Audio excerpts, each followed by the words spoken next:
이제는 정말 아무짝에도 쓸모없는 늙은이일 뿐인가. 낡은 목재 창틀 너머로 트베리시의 가을이 깊어가고 있었다. 볼가 강변의 자작나무들은 마지막 금빛 잎새를 바람에 실어 보내고 있었고, 하늘은 곧 차가운 겨울을 맞이할 채비를 하는 듯 낮고 무거웠다. 82살의 안나 이바노브나 페트로바는 싸늘한 온기가 감도는 아파트 거실 소파에 앉아 하염없이 창밖을 내보다보았다. 그녀의 시선은 마치 강물처럼 느릿하게 흘러 금빛으로 반짝이는 자작나무 잎사귀를 따라 허공을 헤매다 이내 유리창에 부딪혀 힘없이 떨어져 내렸다. 혼자 차리는 아침 식사는 이미 오래전에 끝났다. 딱딱한 흑빵 한 조각과 뜨겁지 않은 홍차 한 잔. 젊었을 적 남편과 아들이 함께 북적이던 식탁은 이제 기억 속에서나 존재하는 풍경이었다.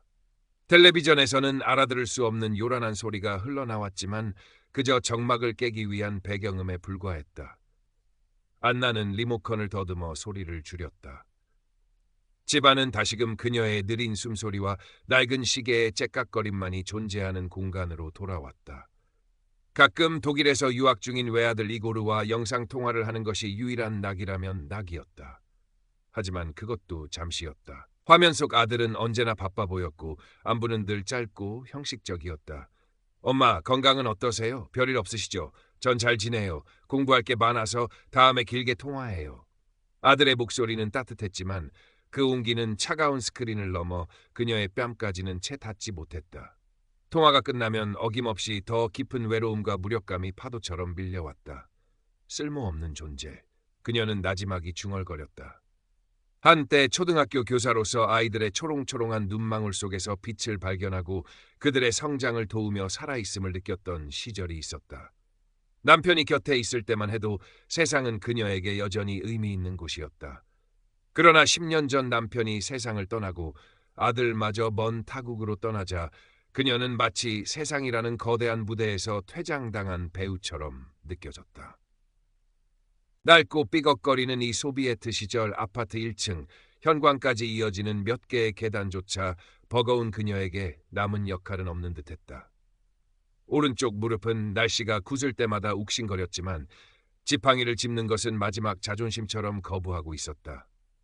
짧게 자른 흰머리는 단정하게 빗어 넘겼으나 안경 너머의 눈에는 깊은 피로감이 서려 있었다. 젊었을 적 곱던 손은 이제 주름지고 마디가 굵어졌지만 한때 아이들의 숙제를 채점하고 남편의 스웨터를 뜨개질하던 섬세함의 기억은 남아있었다. 그녀는 늘 비슷한 색감의 편안한 스웨터와 바지를 입었다. 겉으로는 무뚝뚝하고 독립적으로 보이려 했었지만 속정은 깊었고 외로움은 뼈에 사무쳤다. 창밖의 가을은 눈부시게 아름다웠지만 그 아름다움은 오히려 그녀의 처량한 현실을 더욱 도드라지게 할 뿐이었다. 안나는 소파에서 힘겹게 몸을 일으켰다. 적막한 집안을 한 바퀴 둘러보는 것 외에는 딱히 할 일이 떠오르지 않았다. 그녀의 하루는 그렇게 또다시 느리고 무겁게 흘러가고 있었다. 마치 볼가강의 늙은 뱃사공이 마지막 노를 놓아버린 빈 배처럼. 그러던 어느 날 안나의 단조로운 일상에 작은 파문이 일기 시작했다. 아파트 관리인으로 새로운 젊은 청년 드미트리 볼코프 때문이었다. 그는 20살 남짓되어 보이는 앳된 얼굴에 늘 사람 좋은 미소를 머금고 있었다. 안나가 아침 산책이라고 해봤자 아파트 주변을 느릿느릿 걷는 것이 전부였지만 나설 때면 드미트리는 어디선가 나타나 안나 이바노브나 좋은 아침입니다 하고 씩씩하게 인사를 건넸다. 가끔은 그녀가 시장에서 사온 무거운 장바구니를 현관까지 들여다주기도 했다. 처음에는 경계심을 늦추지 않았다. 낯선 이의 과도한 친절은 늘 의심스러웠고 누군가의 도움을 받는 것은 자존심 상하는 일이었다. 그래서 일부러 드미트리를 피하기도 하고 퉁명스럽게 대꾸하기도 했다. 하지만 드미트리는 조금도 개의치 않는 듯 한결같은 모습이었다. 그의 꾸준한 미소와 진심 어린 태도에 얼음장 같던 안나의 마음도 조금씩 녹아내리기 시작했다. 어쩌면 저 청년은 아주 오래전 아들 이고르가 어렸을 적 모습과 어딘가 닮은 구석이 있는지도 모른다고 그녀는 문득 생각했다. 안나 이바노브나, 혹시 뜨개질 좋아하세요? 어느 날 아침 드미트리가 조심스럽게 말을 건넸다. 그의 손에는 작은 전단지 한 장이 들려 있었다. 저희 아파트 근처 돔 쿨투르에서 어르신들을 위한 뜨개질 모임이 열린대요. 아주 간단한 소품 같은 걸 만든다고 하던데 혹시 관심 있으시면 한번 가보시는 건 어떠세요? 뜨개질. 그 단어는 안나의 기억 저편에 묻어두었던 어떤 감정을 건드렸다. 젊었을 적 그녀는 뜨개질을 꽤 잘했다. 남편의 스웨터, 아들의 목도리, 갓 태어난 조카의 작은 덧신까지. 그녀의 손에서 탄생한 따뜻한 털실 작품들은 사랑하는 이들에게 온기를 전해주곤 했다. 하지만 남편이 떠나고 손가락 마디가 뻣뻣해지면서 뜨개 바늘을 놓은 지도 오래였다. 내가 그걸 어떻게... 안나는 자신도 모르게 중얼거렸다. 에이, 왜 그러세요? 안나 이바노브나 뜨개질 솜씨 좋으시다고 옆집 할머니께 들었어요. 그냥 한번 구경 삼아 가보세요. 드미트리는 여전히 웃는 얼굴이었다. 며칠을 망설였다. 낯선 곳에 가서 낯선 사람들과 어울리는 것은 생각만 해도 피곤한 일이었다. 하지만 드미트리의 해맑은 얼굴과 뜨개질이라는 단어가 주는 아련한 향수가 그녀의 발길을 이끌었다. 돔 쿨투르이의 작은 방은 생각보다 많은 노인들로 북적였다. 대부분 서로 아는 사이인 듯 삼삼오오 모여 이야기를 나누고 있었고 안나는 구석에 놓인 빈 의자에 어색하게 앉았다. 프로그램은 정말로 간단한 냄비 받침 뜨기였다. 하지만 오랜만에 잡아본 뜨개 바늘은 손에 익지 않았고 코는 자꾸 빠지거나 너무 촘촘하게 떠졌다. 젊었을 적 그토록 능숙했던 자신의 손이 이렇게 무뎌졌다는 사실에 깊은 실망감이 밀려왔다. 다른 노인들은 서로의 작품을 칭찬하며 웃음꽃을 피웠지만 안나는 그들의 대화에 끼어들지 못하고 겉돌았다. 역시 난 안 돼. 이젠 아무것도 할 수 없어. 집으로 돌아오는 길, 안나의 어깨는 더욱 무겁게 축 처져 있었다. 하지만 다음 날 아침, 드미트리는 여전히 밝은 얼굴로 그녀에게 인사를 건넸다. 그리고 그녀가 노인정에서 어설프게 떠온 삐뚤빼뚤한 냄비 받침을 보더니 진심으로 감탄하며 말했다. 와, 안나 이바노브나, 이거 정말 예쁜데요? 색깔도 곱고요. 그의 칭찬은 어색했지만 이상하게도 싫지 않았다. 며칠 후 안나는 돔 쿨투르이 게시판에서 우연히 새로운 공고를 발견했다. 지역 고아원 아이들을 위한 사랑의 목도리 뜨기 자원봉사자를 모집한다는 내용이었다. 강사는 스베틀라나 미하일로브나라는 사람이었다. 안나는 자신도 모르게 그 공고문 앞에 한참을 서 있었다. 아이들을 위한 것. 그 문구가 그녀의 마음을 흔들었다. 어쩌면 아주 작은 도움이라도 될 수 있지 않을까. 그녀는 떨리는 마음으로 자원봉사 신청서에 자신의 이름을 적어 넣었다. 스베틀라나 미하일로브나는 50살 정도로 보이는 활기차고 긍정적인 여성이었다. 그녀는 안나의 서툰 목도리 뜨기 솜씨에도 불구하고 그녀가 과거에 상당한 실력을 가졌었음을 단번에 알아보았다. 몇 번의 모임이 지난 후 스베틀라나는 안나에게 특별한 제안을 했다. 안나 이바노브나, 혹시 저와 함께 고아원 아이들을 위해 특별한 뜨개질 인형을 만들어 보시지 않겠어요? 목도리도 좋지만 아이들은 자신만의 인형을 갖는 것을 더 좋아할 거예요. 제가 도안은 가지고 있는데 어머님 솜씨라면 아주 멋진 작품이 나올 것 같아요. 뜨개질 인형, 안나는 한 번도 만들어 본 적 없는 것이었다. 하지만 아이들을 위한 일이라는 말, 그리고 스베틀라나의 믿음 어린 눈빛이 그녀의 마음을 움직였다. 제가 잘할 수 있을까요?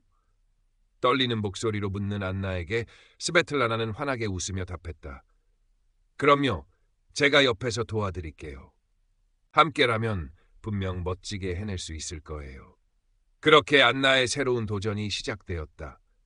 인형 만들기는 생각보다 훨씬 복잡하고 섬세한 작업이었다. 뻣뻣한 손가락 관절은 밤마다 욱신거렸고 침침한 눈 때문에 작은 코를 잡는 것조차 쉽지 않았다. 때로는 기억력이 예전 같지 않아 방금 스베틀라나가 가르쳐준 순서를 잊어버리기도 했다. 그럴 때마다 깊은 좌절감이 그녀를 덮쳤다. 역시 난 틀렸어. 괜한 일을 시작했나 봐. 하지만 그럴 때마다 스베틀라나와 다른 동료 수강생들이 다가와 따뜻한 격려와 도움의 손길을 내밀었다. 안나 이바노브나, 너무 조급해하지 마세요. 천천히 하시면 돼요. 이 부분은 제가 다시 한번 보여드릴게요. 드미트리 역시 그녀가 문화센터에 다녀올 때마다 오늘도 멋진 작품 만들고 오셨어요?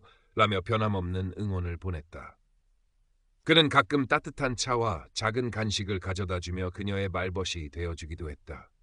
조금씩, 아주 조금씩 인형의 형태가 갖춰져 갔다. 빨간 모자를 쓴 남자아이 인형, 노란 머리를 닦은 여자아이 인형. 서툴지만 정성껏 한 코 한 코 떠나갈 때마다 안나는 잊고 지냈던 어떤 감정이 되살아나는 것을 느꼈다. 과거 교사 시절 아이들과 함께 웃고 떠들며 그들의 작은 성장에 기뻐했던 즐거운 기억들이었다. 어쩌면 이 작은 인형들이 고아원의 어떤 아이에 잠시나마 웃음을 줄 수 있을지도 모른다는 생각에 그녀는 다시 뜨개 바늘을 잡을 힘을 얻었다. 어느 날 독일의 아들로부터 전화가 걸려왔다. 손주가 갑자기 아파서 병원에 입원했다는 소식이었다. 안나의 마음은 철렁 내려앉았다. 당장이라도 독일로 날아가고 싶었지만 현실적으로 불가능한 일이었다. 깊은 무력감과 슬픔이 그녀를 짓눌렀다. 내가 여기 있어봤자 무슨 소용인가. 내 가족 하나 제대로 돌보지 못하는데. 그녀는 며칠 동안 뜨개 바늘을 손에 잡지 못했다.